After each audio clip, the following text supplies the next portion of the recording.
Je suis un noir, ma peau est blanche.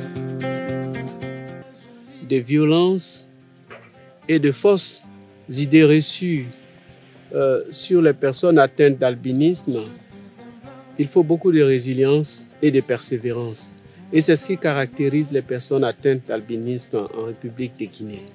Les défenseurs et les défenseuses des droits des personnes atteintes d'albinisme continuent de travailler chaque jour pour protéger les plus vulnérables parmi eux. C'est dans ce contexte que la nouvelle loi sur la protection et la promotion des droits des personnes atteintes d'albinisme constitue une avancée majeure parce qu'elle vise à favoriser l'inclusion, la lutte contre toute forme de discrimination à l'égard des personnes atteintes d'albinisme et de leur permettre de devenir des citoyens à part entière de la société guinéenne.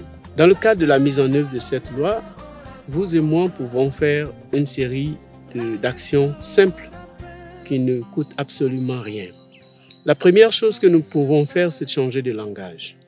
Nous devons cesser de parler d'albinos pour dire des personnes atteintes d'albinisme. La différence est de taille parce que là, on voit qu'il s'agit des personnes comme vous et moi qui sont simplement atteintes d'une maladie comme toute autre maladie, mais qui sont capables, si les stéréotypes et toutes les formes de stigmatisation dont ils sont victimes sont levées. On peut faire quelque chose de concret. La deuxième chose, c'est de rompre le silence et l'ignorance sur les questions d'albinisme.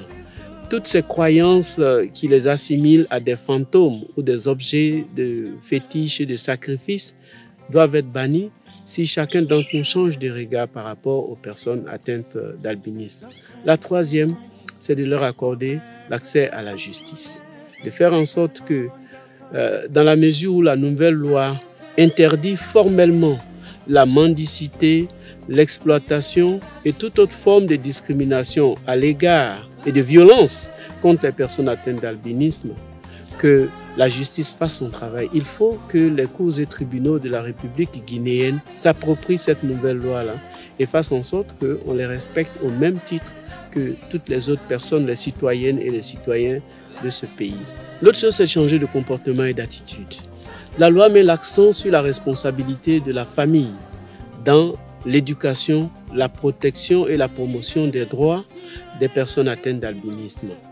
Enfin, il nous faut, ensemble et individuellement, nous engager, nous approprier cette loi, la vulgariser autant que faire se peut et ouvrir de manière à ce qu'on ne voit plus un albino, mais une personne simplement atteinte d'albinisme et que cette maladie n'est pas un handicap, n'est pas une incapacité. Si nous parvenons à changer d'attitude et de regard vis-à-vis des personnes atteintes d'albinisme, nous aurons ainsi donné l'opportunité à ces nombreuses, ces milliers de Guinéennes et de Guinéens qui n'attendent que l'égalité de chance, l'équité, pour pouvoir participer pleinement d'abord à leur autonomisation, à leur propre développement, mais contribuer au développement de la nation guinéenne.